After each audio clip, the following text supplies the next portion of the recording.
सच्चा मुसलमान है वो विरोध नहीं कर रहा है।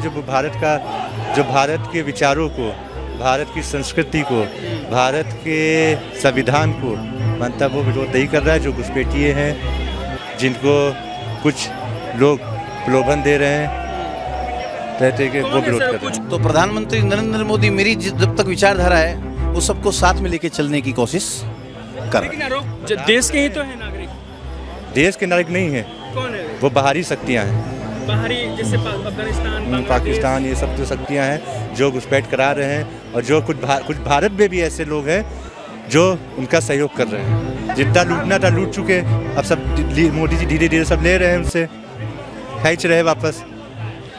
नमस्कार, मैं सुरजीत कुमार और आप देखना शुरू कर चुके हैं दोस्तों द लोकसभा। दोस्तों, चुनाव की तैयारी तो चल ही रही थी। मोदी जी हर जगह रैली भी करने जा रहे थे और अन्य नेता लगे हुए थे अपनी रैली को बढ़ाने में और चुनाव जीतने की तैयारी में। लेकिन इसके बीच एक नया बिल सामने आ गया है, CAA, सिटीजनशिप अमेंडमेंट एक्ट। इस पर हम जनता से पूछेंगे कि जिस तरीके से बिल आया है जनता के हित में कितना कारगर साबित होगा और कितना जनता सपोर्ट कर रही है और कितना जनता समर्थन कर रही है इस बिल को लेकर। एक तरफ आरोप लग रहा है कि मुसलमानों के साथ गलत हो रहा है इस देश में और मोदी सरकार इसके खिलाफ और एक पर एक कानून लाया जा रही है और उनको देश से बाहर करने का एक प्लान तैयार कर रही है। हम जनता से पूछेंगे कि जिस तरीके से मोदी सरकार का एक बिल है, क्या मुसलमानों के साथ गलत हो रहा है, क्या मुसलमानों को बाहर करने का प्लान है या हिंदू राष्ट्र बनाने की एक नई पहल मान सकते हैं। क्या नाम है सर आपका? मेरा नाम मनीष भारद्वाज है, बीकानेर राजस्थान से। देखिए, जब जहाँ तक बिल की बात करते हैं तो एक देश का प्रधानमंत्री जो भी नियम लागू करेगा वो समस्त देश की जनता के हित के अकॉर्डिंग ही उसको लागू करेगा। और मैं किसी हिंदू मुस्लिम की बात नहीं करता हूँ।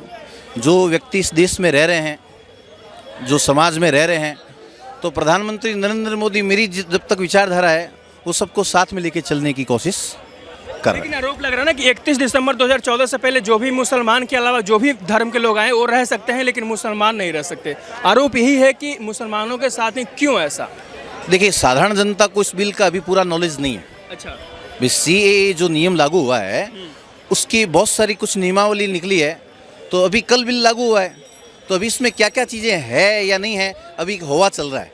परफेक्ट पॉइंट क्या है वो तो सारी नियमावली आने के बाद ही मालूम चलेगी। और हम ये चाहते हैं कि देश में रहने वाले किसी भी व्यक्ति के साथ किसी भी तरह का धोखा नहीं हो, सब मिलजुल के रहें। यही भारत की अखंडता और एकता का कारक है। बीजेपी सरकार देश को एकजुट करने में सक्षम है पिछले 10 सालों में?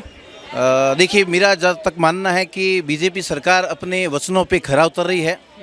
अगर आप भी समझते हैं कि अगर कोई काम नहीं करता तो मोदी को लोग निर्विरोध जिता रहे हैं, तो निर्विरोध शब्द बहुत बड़ा होता है, उसको फाइट करने की जरूरत नहीं है। हाँ, तीसरी बार चुनाव होने वाला है और 2 महीने के भीतर वोटिंग भी होगा।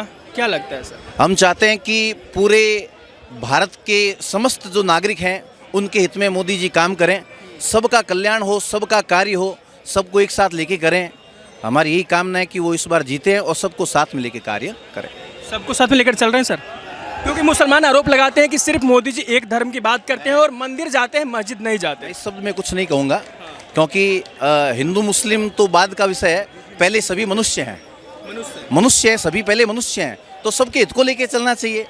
मुस्लिम, हिंदू, सिख, ईसाई सभी एक मित्र हैं, भाई हैं, सभी मिलके भारत में रह रहे हैं। तो भारत में मेरे हिसाब से कभी ऐसा नहीं हुआ। क्या नाम है सर आपका? रोहित तिवारी। सरकार एक बिल लेकर के आई है, सिटीजनशिप अमेंडमेंट एक्ट। बिल सही है सर? बिल्कुल सही है। नहीं, बिल ये बहुत दिनों से आ रहा था जो आज पूर्ति आ गया और बिल्कुल सही निर्णय है सरकार का। सर, मुसलमान इसके विरोध क्यों कर रहे हैं? बोल रहे हैं कि मुसलमानों के साथ ही गलत हो रहा है। सच्चा मुसलमान है वो विरोध नहीं कर रहा है। जो भारत के विचारों को, भारत की संस्कृति को, भारत के संविधान को मानता वो विरोध नहीं कर रहा है। जो घुसपैठिए हैं जिनको कुछ लोग प्रलोभन दे रहे हैं कहते कि वो विरोध कर रहे हैं। कुछ लोग जो प्रलोभन दे रहे हैं, ममता बनर्जी अलग कहते हैं कि हम प्रदर्शन करेंगे, असम में प्रदर्शन जारी है। बता तो रहे वही लोग जो हैं, जो उनको प्रलोभन दे रहे हैं, कहते हैं आइए वोट बैंक की राजनीति करते हैं। अच्छा। उनका वोट बने, यहाँ रहे। पर भी लगता है कि वोट बैंक की राजनीति करते हैं हिंदू मुस्लिम वाली राजनीति। बीजेपी ने का सीधे एक नारा, सबका साथ, सबका विकास, सबका विश्वास, और सबके लिए कार्य कर रही बराबर से। चाहे वो कि ना जाति, ना किसी पंथ को देखकर कार्य नहीं करती, ना किसी धर्म को। बीजेपी सबके लिए कार्य करी। 80 करोड़ है, 80 करोड़ में सबको मिल रहा है, चाहे वो हिंदू, चाहे मुसलमान हो, चाहे किसी भी जाति का हो। सबको आवास मिल रहा है, सबको शौचालय मिल रहा है, सबके जनधन खाते खुले, सबके डायरेक्ट पैसा पहुंच रहा है खाते में, बीच चोलियों को समाप्त कर दिया गया। चाहूँगा, आपने कहा कि बिल बहुत सही है और जनता के हित में, तो विरोध करने वाले कौन है? देश के ही तो है नागरिक। देश के नागरिक नहीं है, कौन है वो बाहरी शक्तियाँ हैं, बाहरी, जैसे अफगानिस्तान, बांग्लादेश, पाकिस्तान, ये सब तो शक्तियाँ हैं जो घुसपैठ करा रहे हैं, और जो कुछ भारत में भी ऐसे लोग हैं जो उनका सहयोग कर रहे हैं। भारत में कुछ ऐसे लोग कौन है सर वो लोग जो सहयोग कर रहे हैं? आप सब जानते ही हैं, सब जानते इसमें हैं। कहने की बात एक ही नहीं। आरोप और लगता है कि जब से बीजेपी की एनडीए की सरकार आई है, हिंदू मुस्लिम ज़्यादा हो रहा है। हिंदू मुस्लिम कुछ नहीं हो रहा है। आप देखिए, हमारे यहाँ राम मंदिर बना, मुसलमान भी जा रहा है दर्शन करने, कितना मुसलमान गया, लंगर भी चला रहा है, सब कुछ चला रहा है, सहयोग भी कर रहा है। और क्या, देखिए हामिद भाई भी गए हमारे, जो पक्षकार थे मुस्लिम पक्ष के, दर्शन करने। सर, चुनाव होने वाला है, क्या इस बिल ये मुद्दा होगा चुनाव का कि मोदी जी ने ये बिल लाया है तो वोट देंगे मोदी जी को और जिताएंगे?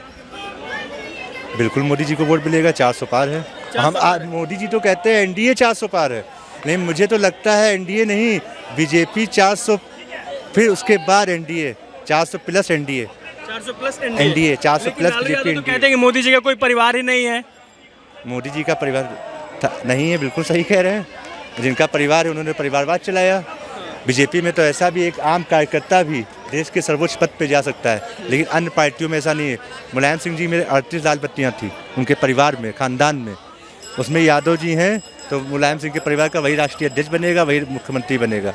कांग्रेस में गांधी जी ही बनेंगे राष्ट्रीय अध्यक्ष, लेकिन उसको मोदी जी ने कांग्रेस की पार्टी देखी बदले खड़गे जी को मौका मिला, ये चला कम से कम वहाँ से तो परिवारवाद थोड़ा खत्म करने करा हुआ, वरना कांग्रेस में ही गांधी जी बनते थे। और कुछ हुआ है सर जो कह रहे हैं कि 400 पार हो जाएगा, किस मुद्दे पर, क्यों हो जाएगा 400 पार? ये इतना डेवलपमेंट हो रहा है, आप देख रहे हैं, हम जिस ज़िले से आते हैं लखीमपुर में, वहाँ हम लोग लखीमपुर से आते हैं। हाँ, वहाँ कभी हम लोग ने सोचा नहीं था कि ओवरब्रिज बनेगा, ये सब बनेगा। इतने फ्लाई ओवर बन गए हमारे लखीमपुर में, अभी उद्घाटन हुआ, गडकरी जी ने किया, 3 किलोमीटर का, एक और बनना है, बड़ी रेलवे लाइन हो गई हमारे यहाँ, सीधे दिल्ली बैठे आ जाए, कभी सोचा नहीं था। हवाई अड्डे की तर्ज पे हमारा स्टेशन बनना है, छोटी काशी, हमारे यहाँ गोला कहा जाता है, बड़ी काशी बनारस है, वहाँ भी कॉरिडोर बनना है, भव्य वहाँ हो रहा है। गोला बीजेपी का चेयरमैन गोला में 40 साल बाद जीता है, नगर पालिका का अध्यक्ष, देखिए कितना विकास हो रहा है।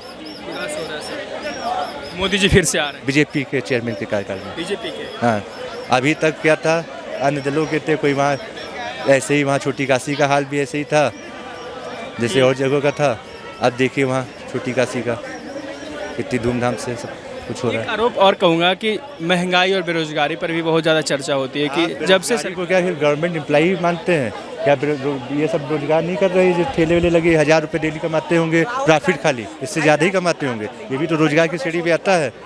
आज जिसके हाथ पैर है वो कहीं बेरोजगार नहीं है, कहीं भी बेरोजगार नहीं है। नहीं, मजदूरी कर लेगा, यात्रा कर रहे थे इसके लिए कि भेदभाव बहुत ज़्यादा बढ़ गया है। क्या जो गवर्नमेंट एम्प्लॉई है वही सिर्फ रोजगार की श्रेणी में आता है? ये भी बात है। हाँ, लेकिन राहुल गांधी की यात्रा विफल होगी या सफल होगी सर चुनाव में? वही विफल है, यात्रा की तो बात ही छोड़ दीजिए। राहुल गांधी विफल है। आखिर में पूरा विपक्ष हो गया है बेरोजगार, तभी वो पूरे देश को बेरोजगार कह रहा है कि सब बेरोजगार है। हम लोगों को बेरोजगार बता रहे, विपक्षी बेरोजगार हो गया, जितना लूटना था लूट चुके, अब सब मोदी जी धीरे धीरे सब ले रहे हैं, उनसे खींच रहे हैं वापस, और देश की सही दिशा में उस पैसे को लगा रहे हैं, काम लगा रहे हैं। फिर से